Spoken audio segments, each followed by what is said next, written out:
Okay, all right.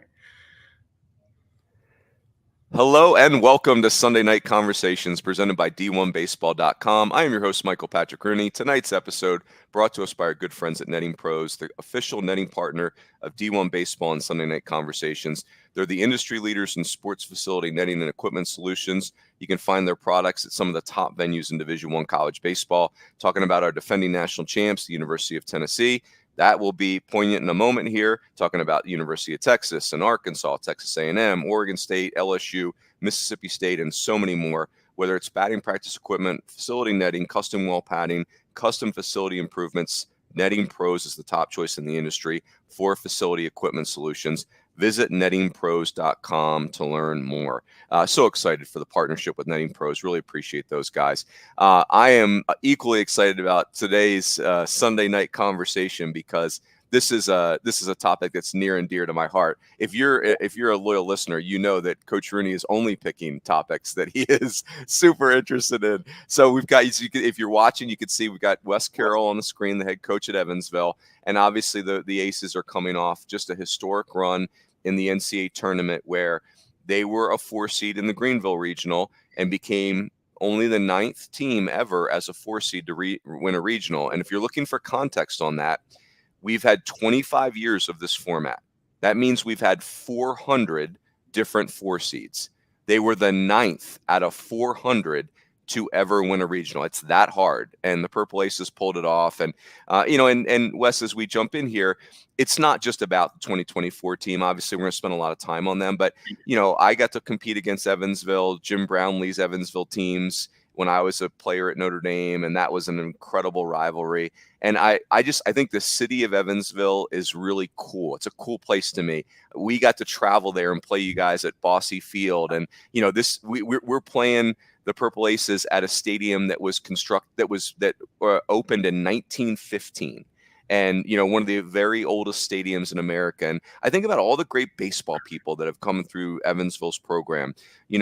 Andy Bennis was the number 1 overall pick in '88. That team goes to Arizona State and beats them in the opening night of the regional. And this was not like some dog of an Arizona State team. That Arizona State team, once they survived Andy beating them, they played for the national title. They just happened to lose to Stanford that year. Your baseball background, your brother Jamie's a 12-year big leaguer. Kyle Freeland, the Brownleys, one of my favorite baseball families, Jim and Tim and Ryan, everything they've done for the game. Dave Schrag, David Seifert. I mean, so many great baseball people have come through your program. Sal Fasano, gosh, how could I forget Sal Fasano?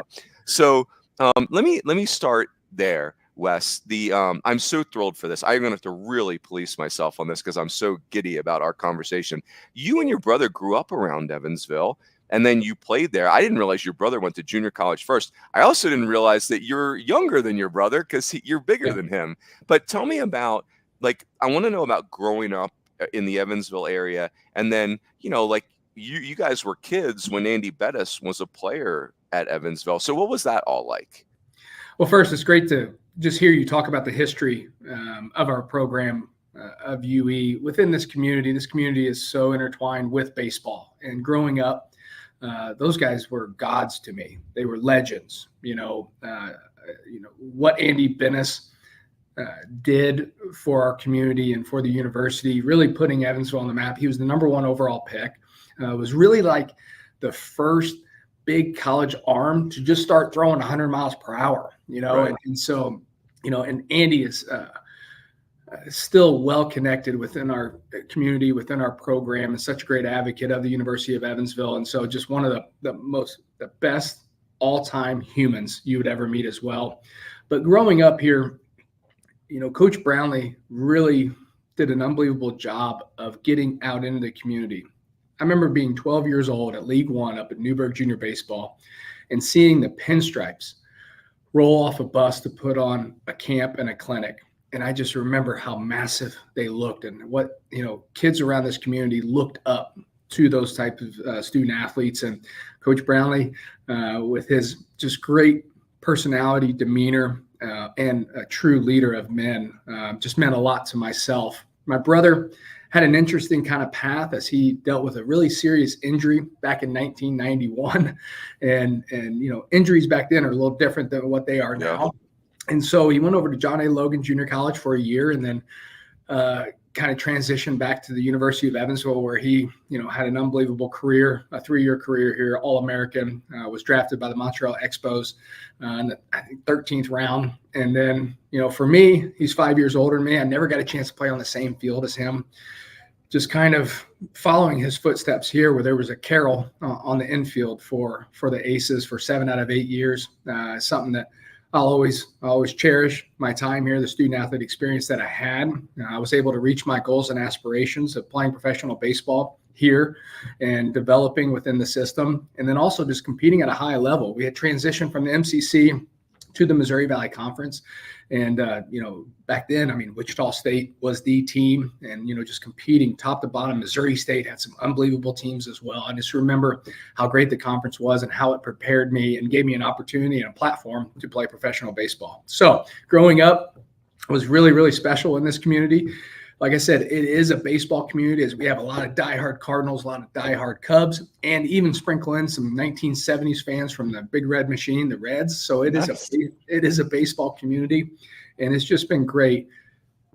Thinking back the past 6 months, just how this community came together and how everybody really reconnected to the University of Evansville, and also just our passion and love for baseball with our run. So I do want to mention Bosse Field was, as a child, as a kid growing up in this community, it was always the coolest thing was to be able to play a high school baseball game there.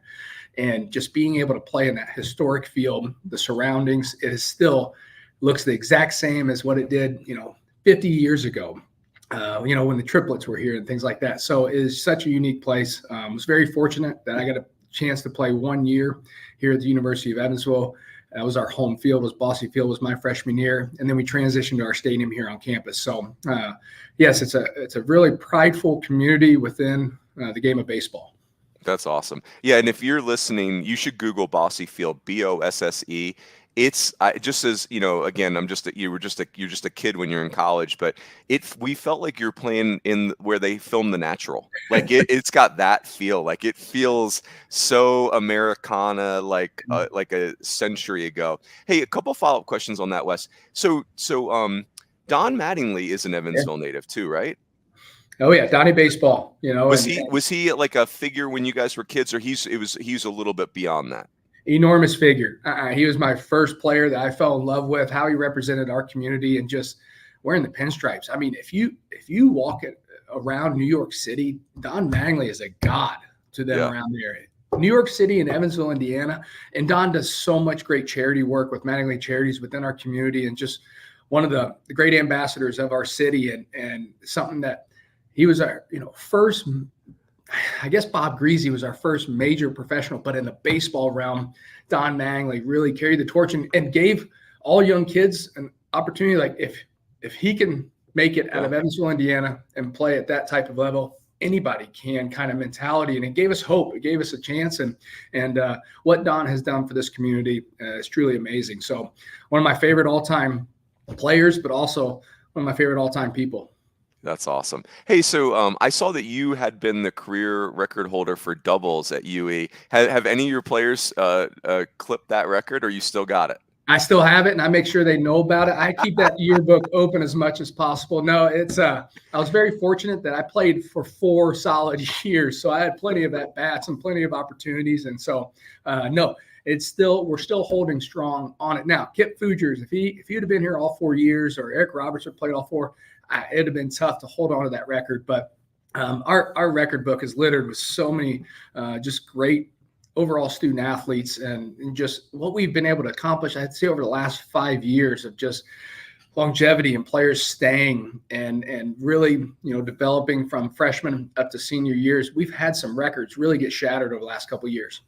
Yeah, that's awesome. Hey, let's fast forward to playing for Coach Brownley. And Coach Brownley, if I'm not mistaken, was 22 years running the program from 1980 to 2002. And, that's the coach I get to play against. And like I mentioned, we had this fierce rivalry. And, when I was playing in Notre Dame, Pat Murphy was late 20s. I didn't misspeak there. He was in his late 20s, early 30s.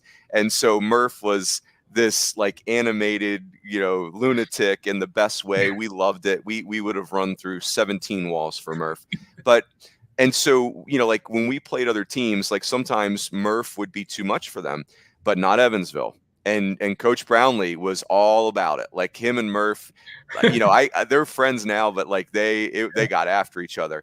And what I thought was so fascinating about playing, I didn't get to play your teams, but I think about Pat Schultz and John McCauley and Sal Fasano, and Evansville's team was so fundamentally sound, and Coach Brownlee was, old school, intense coach, but also the Aces played with a confidence that was a little counterintuitive, because sometimes when you think about these coaches that are kind of domineering, you think about teams kind of like they don't emerge because the coach's personality is too big. But the Aces were not that way. Like, Pat Schultz's personality you can feel in the other dugout, and Sal Fasano, he didn't look anxious about anything. And, so John McCauley's winning 13 games in a college season. And so, yeah, I'm just curious, what you mentioned the community, and that's really cool. I think about what Pat Casey and Oregon State did for, baseball in the state of Oregon. But like and what I experienced from the other side of the dugout, is that what you experienced playing for Coach Brownlee, or was it different? More. Absolutely. We experienced so much more because his numbers on the wall for a reason. He really kind of built this program from scratch in the late 70s whenever he took over, and just instilled a fight, a belief, a gritty, type of student athlete that he attracted here, and he got the most out of your talent. That's something that I always remember, is that he would push you and push you and push you. And yes, old school is definitely a way to characterize Coach Brownlee, but he also just was able to sneak in attaboy Carrolls and little bits of subtle, confidence that just really uplifted his student athletes and his players, and empowered them to really take pride. And what we used to have is the Evansville script across your chest, and wearing the pinstripes with the old English E meant something. And it's something that he always had a passion, drive, and was so consistent with who he was as a person. And so he also had a very amazing wife and Candy that balanced him out extremely well. And so it was a great overall pride that he had. He made it feel like family. He really did. And started to build a real competitive roster, guys that were just gritty, that you knew when you rolled off the bus, you were going to have to play well to compete against the Aces. And that's something that he always took pride in. And so a dear friend of mine who he means everything to myself, has been a mentor, a great friend as I transition into coaching, and to be able to have him along for the ride that we went through, the conference tournament, the regional and the super regional, absolutely meant everything to myself. And so what he means to this community, he's a staple, he's a legend, and he put all his heart and soul into this program and building it really from scratch. Yeah, so great. The Brownlee's one of the great college baseball families of all time. And my only bone to pick with Coach Brownlee is the Aces won the MCC championship in 90 and 91, my sophomore junior year, and not Notre Dame. So, but that I think tells us everything we need to know. It was awesome, just awesome competing against those teams. So, hey, so let's fast forward, Wes. So you get done playing, and you were a very good player, and then you're an assistant at Evansville for 3 years, and then if I've got the year right, 2009 is your first year as the skipper, and so. You're from there, you played there, your brother obviously is become this famous big leaguer. And so the 2 years that are really interesting to me in wave one is 2014 is your 6th year at Evansville, and you guys win the Valley. And if people that pay attention in college baseball know that winning the Valley is no joke. There have been, you mentioned like the Valley has had this wave of just like elite programs that kind of carry the flag, but the league has real depth and grit to it. And, so to win the Valley, you've got everyone's attention. That's in 2014. And then in 2018, like you've been there 18 years, you're not going to have 18 parades, right? Like there's going to be good years and bad years. 2018 is your 10th year there. And it's the worst season that you had. I think you guys were like 12 and 39, and it really struggled in the Valley, which was really unusual for your program. So I'd love you to kind of tell us about those two. Like those 2 years are not that far apart, but what led to winning the Valley, and then you find yourself in year 10 and not where you want the program to be.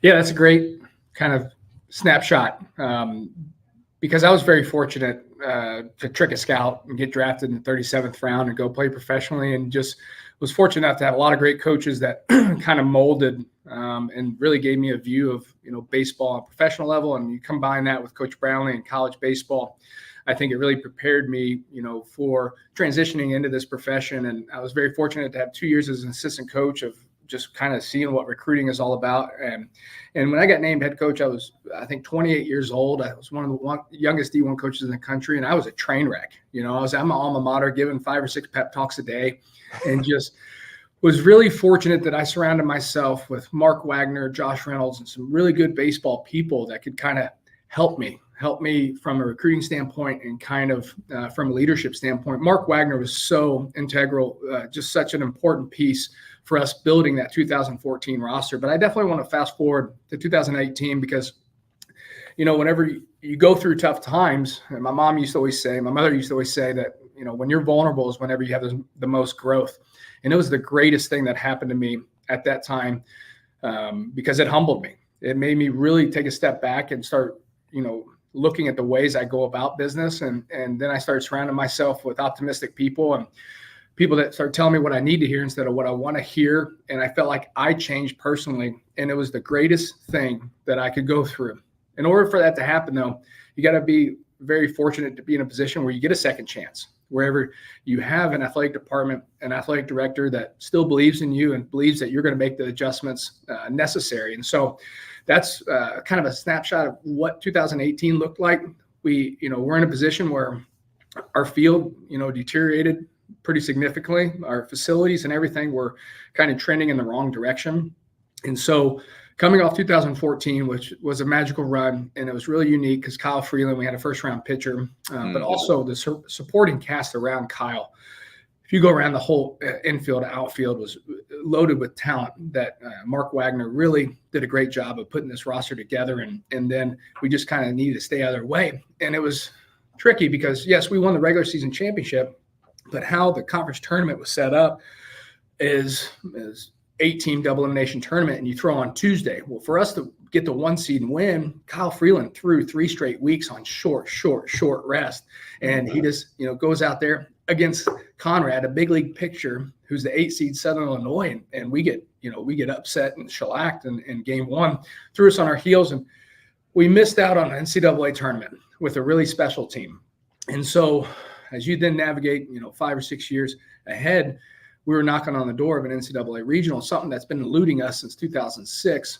It's just so satisfying what we've been able to accomplish and build over the last 3 years, finally bust down that barrier and get ourselves an experience in NCAA regional for the first time since 2006. So it's been a roller coaster ride. I've been very fortunate to have support within this athletic department, within some great athletic directors, including the current one we have right now in Ziggy Siegfried. And so, being at my alma mater, this is my home. This is my Power 5, so to speak, that I like to say. And it's something that I take a tremendous amount of pride in, that I hope Coach Brownley and our alums are really proud as well. That's awesome. Hey, so Wes, when after 2018, I'm imagining that you feel compelled to sit down with your athletic director and say, hey, like, I'm not blind to this. I see it. And here's my plan to get the program back to where I believe it should be.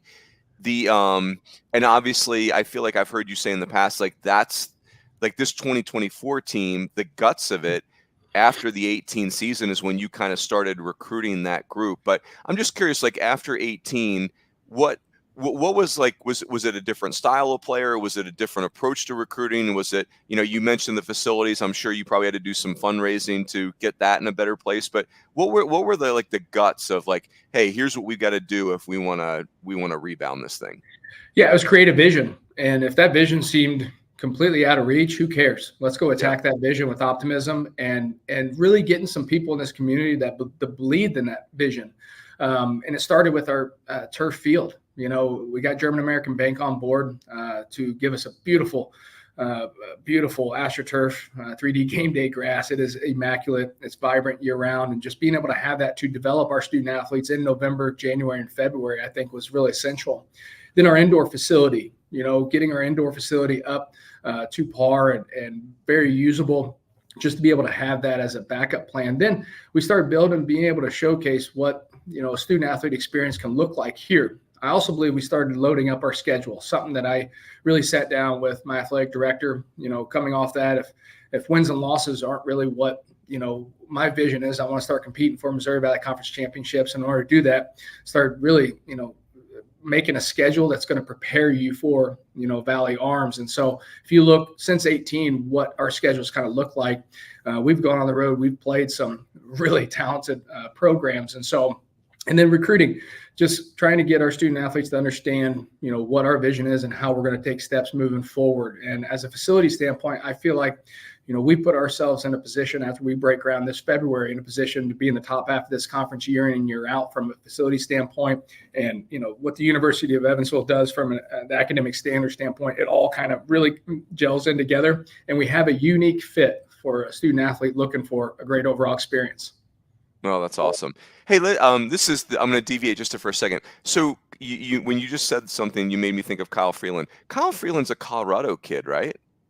He is. He's from Denver, Colorado, and Mark Wagner at the time is from Colorado as well. And his former high school coach was Kyle's high school coach, and that's how it all kind of, came together. Kyle was, real skinny left-handed pitcher with a loose arm that really just kind of took a big jump from a sophomore to junior to senior year in high school. And we were very fortunate that he saw that this place was a great fit for him. He came in as a freshman, competed on Sundays for us, but, through each and every weekend and, kind of did that typical freshman 5-5 with a 7 ERA. And then boom, started really taking the proper jumps, and his velocity took off. And then, that what the Cape Cod kind of does from a mentality standpoint to a mid-major student athlete, I think is really remarkable. I saw him come back from the Cape, and you just saw that, hey, I can compete against anybody at this level. So, yes, what an unbelievable career that Kyle had for us. Really fortunate to have him still involved with our program and believe in the vision that we have moving forward. His number is going to go up on that wall very, very soon and just be a legend here. That's awesome. Love that. Hey, Bob, now we're going to fast forward, but let me handle this before we do that. I want to say thanks again to our good friends at Netting Pros. That's college baseball's top facility, equipment, and netting supplier. They're the official netting partner of D1 Baseball and our Sunday Night Conversations. I say this every time, but the thing that's so great about Netting Pros is they have great service, great products, they're the best in class, but they really love college baseball. And so if they're going to put their name on your facility, it's going to mean something to them. They're not just selling you something. It's really important to them that it goes great. And so I think that's the experience all of us want as a consumer, is that these people really care about what the partnership they're going to have with you. So again, thanks to the Netting Pros. They're so great. So Wes, let's fast forward to 2022 for a second, because I feel like this is where, if you're watching Evansville baseball, UE baseball, you're like, okay, Wes's plan is working. You guys finished second in the Valley. And then 23, I'm going to pair 22 and 23 and get you to comment on these, because I feel like what I remember about 2023 is it was really the Indiana State show in the Valley. And that's no disrespect to any other program, but Mitch Hanna's, who's now at USF, and their program was just humming. And, of course, they earned the right to host a super regional that year. That's how good Indiana State was. But you all pressed them in the Valley tournament at the end of 2023. And I don't think others saw that coming. We were just so consumed with Indiana State. But tell me about the 22 and 23 as far as how that led into this the magical 24 run. Well, I think if you take a step back to COVID, I think COVID really helped our program out, believe it or not, as it merged two classes of really talented players, because they were able to get another year of eligibility. And that's where we had back-to-back classes that I feel like really molded what our run was last year, but also just a 3-year run. And so Mitch Hannas, all the respect in the world for him and how he represented himself and our conference on a national stage. It was sad to see him go, but I also understand, not that sad though, Wes. Exactly. It was a great summer for the Aces. No, I say that with all respect, because of what I have for Mitch, such a competitor, but also just a great person off the field that really is a great advocate for college baseball and everything that he has done. And so, as I knew we had a talented club, and, we just needed to get kind of hot down the stretch. And, kind of makes you think about the old 90s days where Wichita State just really had it rolling. And then having Dallas Baptist in our conference for a handful of years and how they had it roll. And Indiana State was kind of carrying the torch of really building. They had young talent that they developed, and now they were old, and then they brought in some pieces. And so for them to kind of carry the torch for the Valley, but we knew in order for us to take a step, we needed to, punch the big man in the mouth, so to speak. And going in that conference tournament, I was upset because I wanted the conference tournament in 23 to be here. However, Indiana State was awarded it, and I knew it was going to be a challenge going up there. And so just being able to go there on that game one of the championship game and have Chase Hugg do the imaginable, which is hit a walk-off grand slam with 2 outs to kind of give us an opportunity in that final game. And they had one more arm out of the pen, Gregerson, that threw extremely well against us. But that gave us the confidence of knowing, okay, what we have coming back the following year, because I felt like that 23 team was just as talented as the 24 team. And so, especially on the mound. But anyways, we just needed that to show that, okay, we can go toe-to-toe with the leader in the conference. That's awesome. Hey, the 22 team that finished second in the Valley, who won the Valley that year? Did Indiana State win it again that year, or somebody? I believe so. I think they won it back-to-back. Yep. So I believe they won it 2 years in a row, and they just, it was the Valley's so talented top to bottom. There's not an easy weekend. If you look at this 24 year, opening weekend in the Missouri Valley Conference at home, we got swept by Murray State. Right. And our run, I feel like there's a handful of teams in our conference last year, a couple teams, obviously Indiana State, but I feel like UIC was extremely talented. I feel like Murray State was really old and talented as well, that if they were put in a regional and had things go their way, they could have easily done what we did. So have a lot of respect for our conference. I love this conference. I feel like it is hands down, one of the best mid-major conferences in the country. And I've always been a Valley guy, and I always will. Yeah, that's awesome. Hey, so Mitch, let's fast forward to 2024, and you guys are older. You have a lot of kids back, and Southern Illinois won it in 2022. I just looked it up over there. Top. We go. Yeah, that's right. Yeah, Lance, what they've been able to do there. Yeah, a lot of wins. Yeah, really, there are 44 wins that year. Yeah. You're right. Yeah, it just to reverse for a second. Like I think about Missouri State, who you mentioned earlier, and they've been to Omaha in this modern era, 2003, and they've been to 3 super regionals, and we all know how difficult winning a regional is. So yeah, it's the Valley really.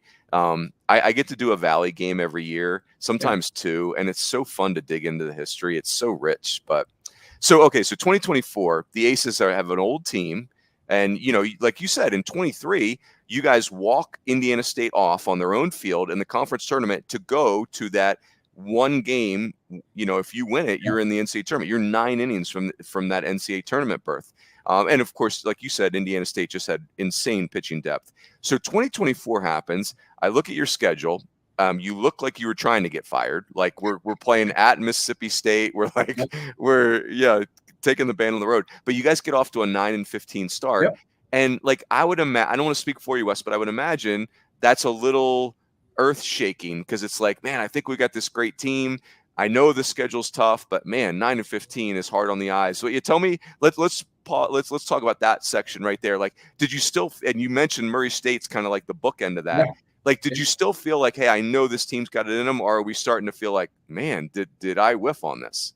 There's definitely some stresses, no doubt about it. But I had a tremendous amount of belief in getting healthy. I think we needed to, kind of get healthy. And so let me back up to the September before, though, because I rolled through that summer and into the early fall with some significant amount of optimism. Getting rewarded the Missouri Valley Conference Tournament, I knew was an extremely big deal. And so for the first time, us hosting here since 1998, which was at Bosse Field, it was going to be a big deal. And I knew our players were going to really feed off of that. And then we had an injury on the mound with Nick Smith, where he had a surgery in December, trying to, bounce him back pretty quick because of how talented our schedule was, where he just wasn't really recovering that well.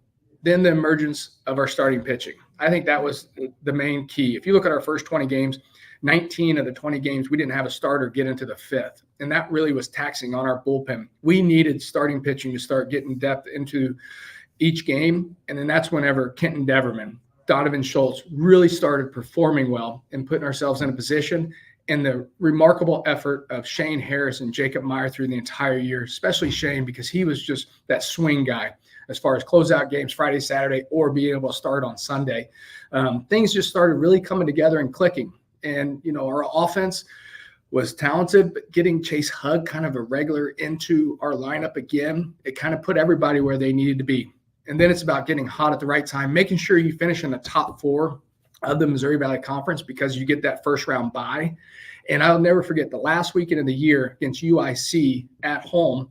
Us and UIC were kind of jockeying for 4-5. And it's so essential that you get in the top 4. And us being able to win Friday, Saturday to kind of solidify that was enormous. And then it just kind of took off from there. I knew our players were going to step up at home in front of our home crowd. And that's when the community really showed up. If you look at it, we played Wednesday at 9 a.m., Thursday at 11 a.m. And I heard Aces chants. It was jam-packed and just was a must-see event that our guys really fed off of. And it was extremely emotional to myself in the third base coach's box. That's so cool. Hey, so one of the you mentioned your guys' star freshman pitcher, Kenton Deverman, who was just awesome last year. Like, just pitched in some massive environments as a very young, like a literally true freshman. And we just don't see that in college sports that much anymore in this era.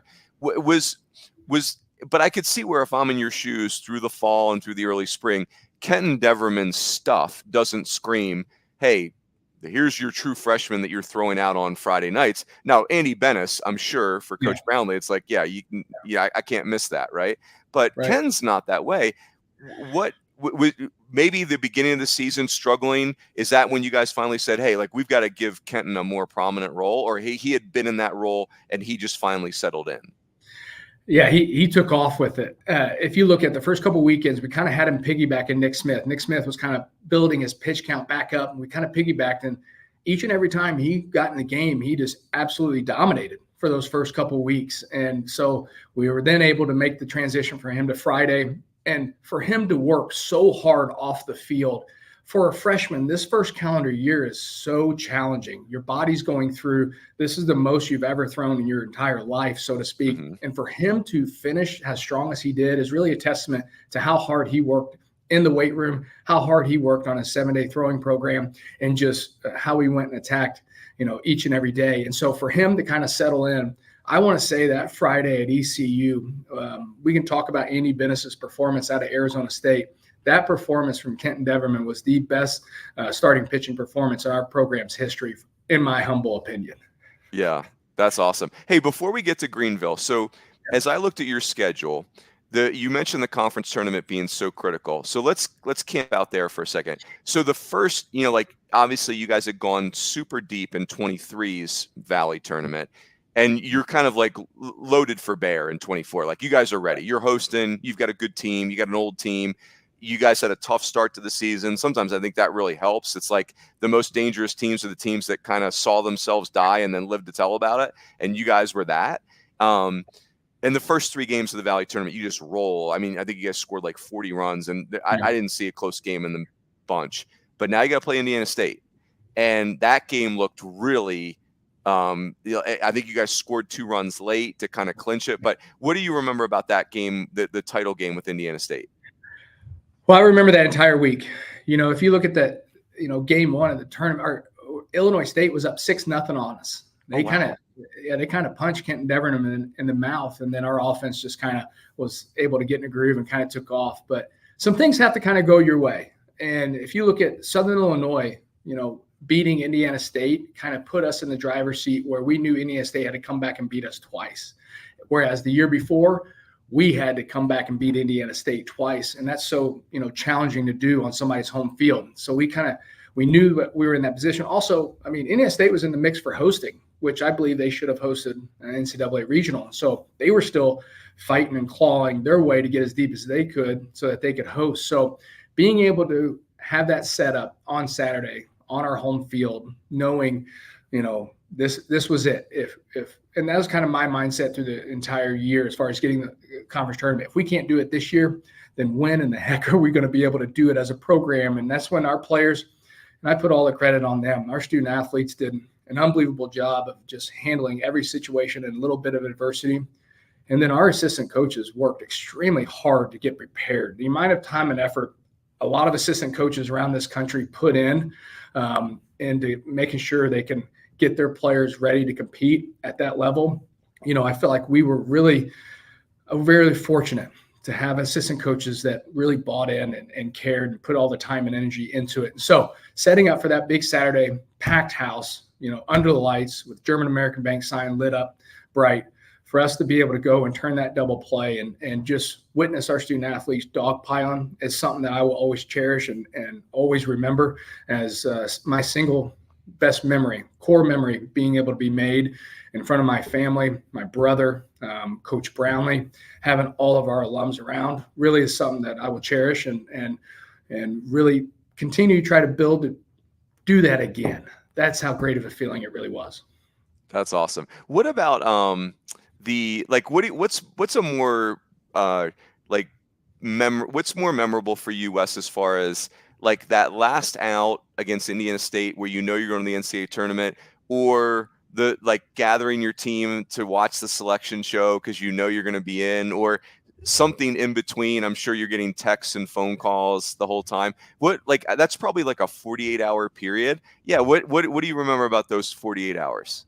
It's one big fog, no doubt, that I'm still processing, but just being able to celebrate with our assistant coaches on the field, in the dugout right as it was happening, but also, having my son along for the ride. He was, 17 years old. He's kind of navigating his baseball career, and having him in the dugout and around, as well as my nephew, Cole, Jamie's son, just having them experience that with us as well. But then on the field afterwards, just seeing all the family, all the alums, all the supporters, and so many people behind the scenes throughout the entire year in this community really worked hard to be able to put on a Missouri Valley Conference tournament, including our athletic department. And so that just meant a lot for me, that they had joy, they had happiness, and just the big celebration through that entire night with so many impactful former student athletes that helped get us to this point, I think is a great core memory. And then, with the selection show, just so unique as you go through that process, you have no clue. And so being able to have a bucket list, the jungle kind of on your bucket list, being able to have that as your destination was really unique. It truly was. And so just an overall unbelievable experience. And I'm really proud of the direction and how we took steps from 2018 to then culminate in a 2024 championship and a run with an unbelievable group of young men.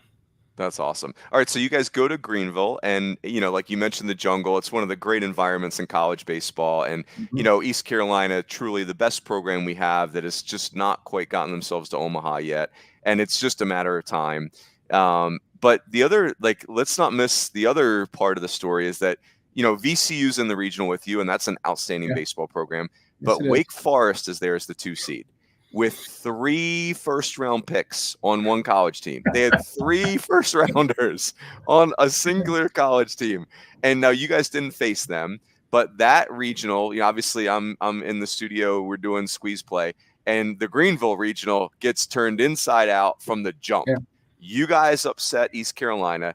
VCU upsets Wake Forest, and then we've got Wake Forest and ECU playing in the 01-01 game on Saturday morning. So let me overview it. So you guys beat ECU, then you beat VCU. ECU comes back to the losers bracket and beats you guys up pretty good in that game, and now you've got to play one game for a super regional. So what I really am interested in, Wes, is what are your big memories from those 4 games? But yeah, go wherever you want with this. Yeah, as we get down there, we're playing with just house money. I think Mark Schallenberger, who's so articulate, did a great job in post-game interviews, really just sitting there saying, the pressure and who it's on. It clearly was not on us. I was extremely confident that we had a talented club, but here we are in uncharted waters, first time since 06, kind of going to a regional, and you're just going to go and play loose like aces have been over the past couple months. And so there's a lot of bulletin board material, easy to kind of, low-hanging fruit that you can utilize to get your guys, motivated, as, some of the coaches didn't even know who our coaching staff was. So there's definitely easy motivation through that. But also some things had to go our way. If you look, two of the most talented pitchers in the entire country, Yasevich and Burns, didn't throw day one. And when opportunities like that pop up, we took advantage of it, and VCU took advantage of it as well. And so kind of seeing that unfold, Kenton Deverman pitches the game of his life against such a talented offensive lineup in ECU. And then we kind of roll into VCU, where we were just a great matchup with Donovan Schultz against their offense. And, their pitching, we were able to score 18 runs in a regional. I think that really says a lot. And, it got a little close because we're trying to save some arms for the situation that we were in. But we were able to hold on.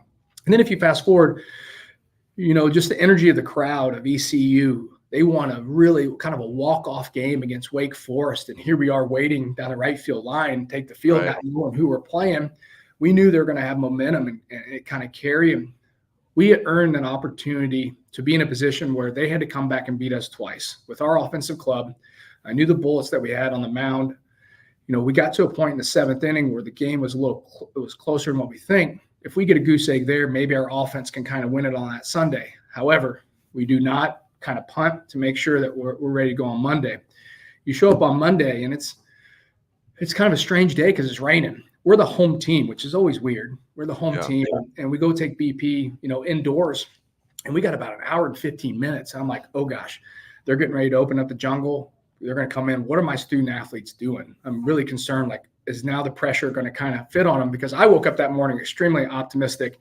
I believe we were winning since the moment I woke up, or if I even slept, but just had that overall confidence and belief. And so I'm a little concerned now about where my student athletes are. Well, I go and they're behind the dugout in the pitching lab, just having the time of their life. And just the roar and what they were doing, just really connecting with one another. If that was our last ride together, they were loose. And I was like, close the door. I was like, we're going to be fine.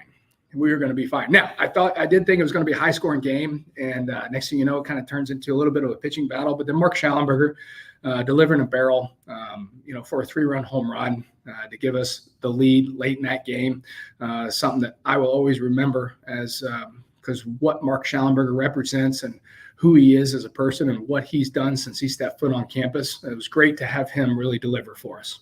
That's awesome. And again, ninth, you guys win that game 6-5. You take East Carolina's best shot. In no way did East Carolina fumble this away. You guys just beat them. It was awesome to watch. And, you become the 9th 4 seed ever out of 400 to win a regional. And now you're going to Knoxville, which is, that's the number 1 team in the land. And they are on this 4-year run that is just insane. I would imagine was there more excitement the week before the Greenville weekend, or was there more excitement around the program as you guys were getting ready to head to Knoxville? Definitely leading up to the regional, just because it was a quick turnaround. Our travel was really tricky from Greenville back home and then busing to Knoxville, and everything just kind of sped up. It really did, but in a good way. Our community, having police escort come back into town and just seeing all the support, the university, it just meant a lot. As I'm trying not to get emotional, but just thinking back to that time was truly remarkable. And just how you see on social media, just the growth, because we were kind of in a bubble. I was trying to keep our team kind of in a bubble, but then you start seeing the impact it's making, being the 9th team to ever do something. But then also just knowing how talented our club was and how well we were playing at that time. And so trying to keep our guys focused and being prepared, but then also understanding just the mountain we had to climb as we got into Knoxville against, hands down, one of the most talented offenses I've ever seen. And what the pitchers were able to do. I knew they were going to have an opportunity to go win a national championship after that weekend. Yep. I didn't think about this until you just spoke, Wes, but you guys got sent to the jungle, and then Knoxville needs to have a nickname that has the word jungle in it. That place is no picnic. And so, so let's just talk about this. So you guys, obviously Tennessee wins that super regional and they go on to win the national title, but it was eventful. The first game, they beat you guys 11-6, but I thought the 6 runs were telling. Yeah. Watching that, it was okay, Tennessee won this game, but Evansville didn't like just melt. Like you guys were competitive in that game. And then game 2, but Tennessee overcame it and they won. Okay. And then game 2 starts, and I think you're the home team, and Yep. Tennessee homers 3 times in the first inning. And we're watching this and we're thinking, okay, well, this is we just hope that it doesn't go so badly that Evansville's incredible run gets washed away with some blowout. And so you give up the 3 home runs, and it's like that's Tennessee's, like that's their special recipe, right? And you guys win the game. I can imagine some people turned that game off and tuned in later and like, I'm sorry, what does that score say? So what did you experience? And you can go wherever you want, Wes, but game 2 is really interesting to me. Yeah, I'll start on Friday. I feel like it was a different atmosphere. It was a different stage. And I'll start with myself. I was trying to keep our guys loose, but our dugout wasn't engaged. And that game was a lot closer than what the kind of score indicated. I feel like we made a really good pitch, and that didn't go our way. The next pitch goes up top for a 3-run home run to kind of get it and extend it, as we were an 8-6 ball game. And we're having good at-bats. We really were. And so as we go into Saturday, we were extremely loose. It was one of those where kind of like the Monday at ECU, where our guys were like, okay, we know what this felt like or whatnot. Let's go out there and just see what happens. Not even focusing on Sunday, just kind of seeing what happens. Pulling your starter in the second inning of an elimination game against one of the best offenses that I've ever seen. Obviously, you're thinking to yourself, okay, we're going to have to score maybe 21 today, but that's just me being full disclosure in the situation. But then Jacob Meyer comes out of the pen for us and puts up a couple goose eggs just to get our offense a chance to breathe. Yeah. And then in that 4th, 5th, and 6th inning, the at-bats that we had just stacked on top of each other is one of the most impressive things. And I can't believe it happened kind of situation. However, I can, because of the moxie of our group, because we were old. If you look at it, we were old and not a lot kind of phased them. And for them to have those at-bats and for us to take a lead, and then Brendan Horde extend that lead with a 2-run home run that I don't know if the ball's landed yet, was truly remarkable. Gave us enough cushion to hold on. What it took there to finish that game out was a Christian Moore, bases loaded. That's right. It felt like 100 pitch at bat, where then he finally popped up somehow. One of the best college hitters I've ever seen, that I think that this game has ever seen. To get him to pop up for what the effort of Shane Harris did. And then that night was hands down my favorite memory of it all. Being the first team in program or in NCAA history to beat the first number 4 seed to ever beat a number 1 national seed, something that, hopefully that we'll hold on to for a long time. But that night, what it really hit me is, getting on the bus and going back to the hotel and seeing Coach Brownley, being the first guy I see off the bus, extremely emotional. And it kind of prepared me for that night. All of our supporters, alumni, fans, friends of the program, in the Marriott, in the lobby, just the overall pride that we had and being connected to the University of Evansville is a night that I will never forget. And so, that's a great story, just from a standpoint of how impactful the moment was and what our team was doing, how it impacted so much of our community, tri-state area, but then also on social media, seeing United States colored purple, being America's team for 48 hours, so to speak, was humbling and emotional and stressful as well. I'm not going to lie.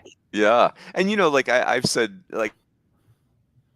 are more stressful than coaching in Omaha because, in Omaha, in many ways, there's no bad season that ends in Omaha. Right. You've done it, right?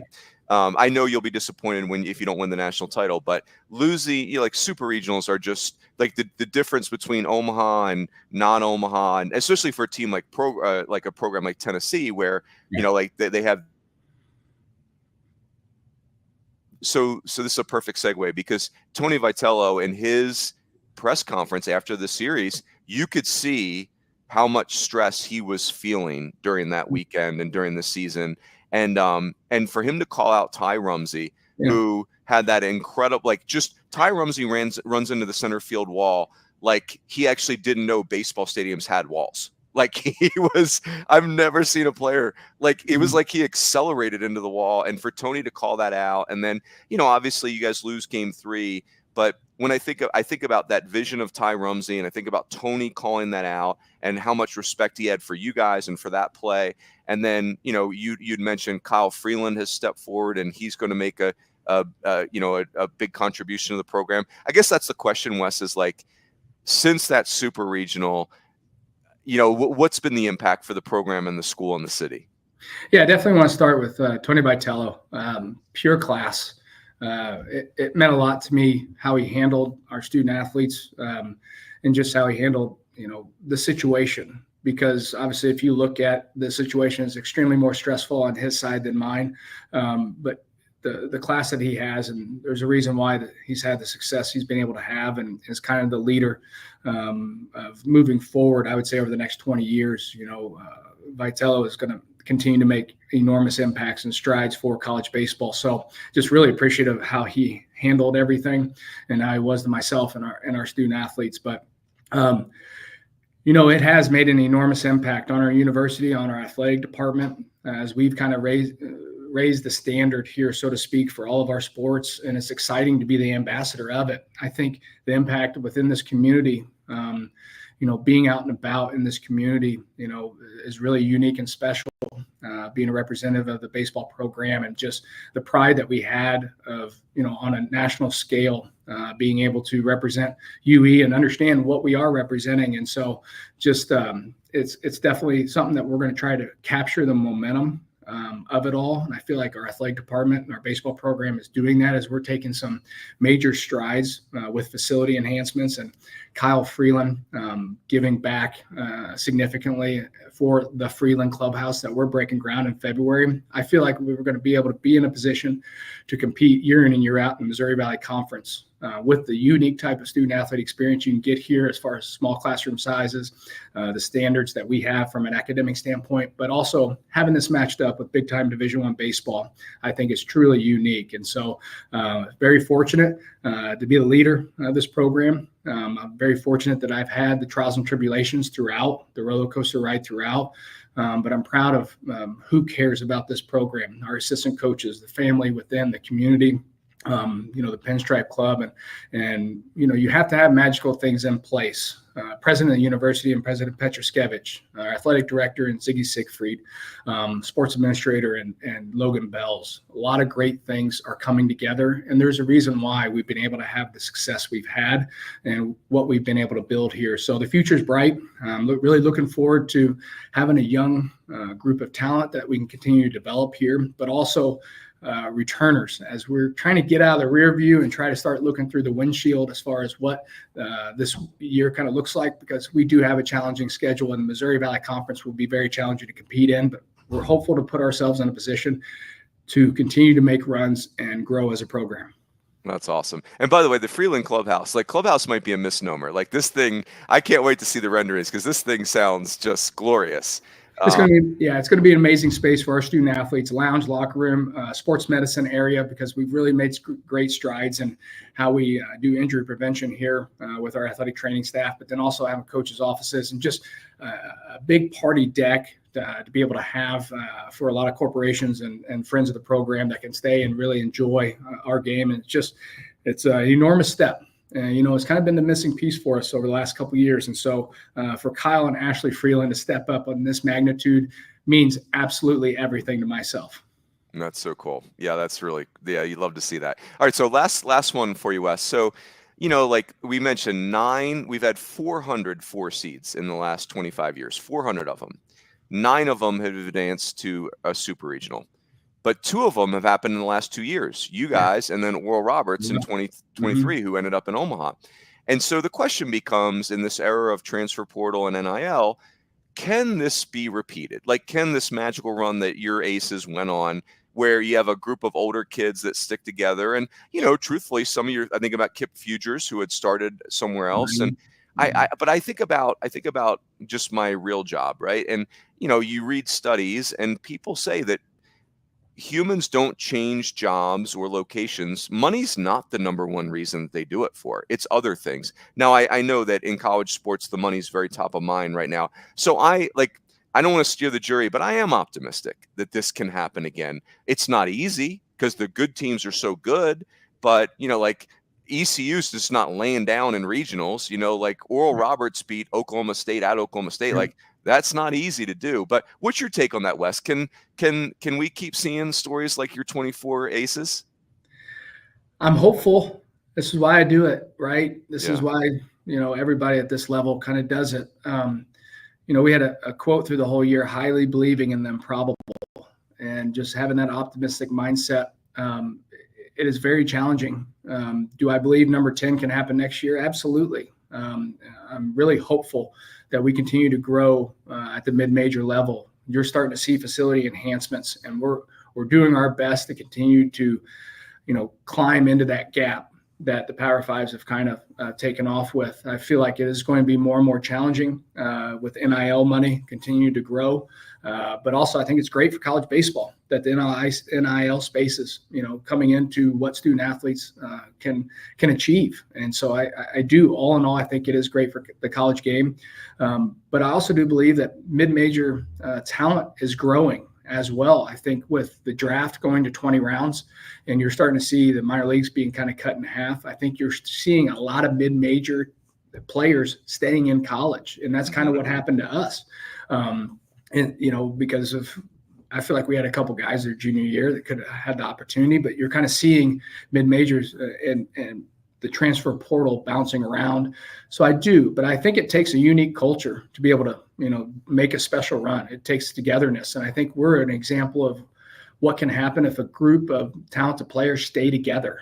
We didn't have a single player go in the portal whenever we finished our season last year, and that's unique. The year before, having a group of players stay together, and grow together personally as, culture, as personalities and things like that, but also as players. So I definitely feel like you're going to continue to see the growth of mid-major baseball because of a lot of different factors. We just got to keep climbing into that gap and bridging that gap that the Power Fives keep trying to move forward. And so there's so many talented coaches at a lot of different levels, but I feel like at the mid-major level in the Missouri Valley Conference, we're very fortunate to have some really talented, good coaches that know how to develop players. And so I definitely am optimistic, and I highly believe in the improbable of this happening again. Love it. Yeah, me too. I'm optimistic. It's a great word. I'm gonna steal your word for it. And I'll say this: like your player, Mark Schallenberger. Wherever there's a Mark Schallenberger, there's a chance. Like one of the all-time great interviews, and just a great player. He was so fun in the postseason.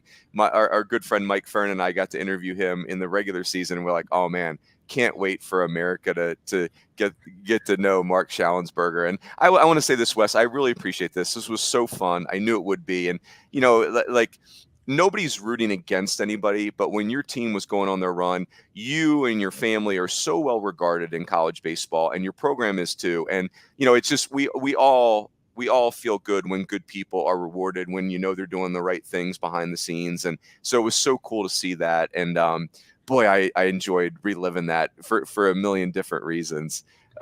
So appreciate that. Yeah. Well, thank you. And thank you for the opportunity to continue to, educate people on what our program's all about and who we're all about. And so, through the run, so many great people were supportive and great. I'm an example of, guys getting opportunities for second chances, and learning and being able to adjust and adapt. I'm still seeking a lot of answers. That is for sure. I've been extremely humbled, but I love being around this age group because of what it means to them, and having an experience like this is really rewarding to continue to move forward. And so what I also want to say is I feel like the state of college baseball is in a really good place. I feel like we've taken some great steps over the past 10 years with the growth, and I'm really excited for the future of college baseball and of mid-major baseball. So thank you so much for this opportunity. It was great. It truly was a good experience with you, Roons, and keep doing what you're doing for college baseball. Yeah, no, I appreciate it. Yeah, it was so fun. Hey, so listeners, next week, we have a really fun show too. Our next Sunday night conversation, the SEC West, one of the great all-time divisions in the history of our sport. There is no SEC West anymore. The SEC is going no divisions. And so we have a cool conversation planned with Gabe Gross and Nolan Kane and Carl Lafferty, who are three gentlemen who played in the SEC West and then coached in the SEC West. And just, like you think about the teams in that division, it's just unparalleled. So that's good. We're going to have a really fun time going down memory lane there. So that is it. I want to say thanks again to our friends at Netting Pros, and everyone have a great week. We'll catch you next time on the Sunday Night Conversations.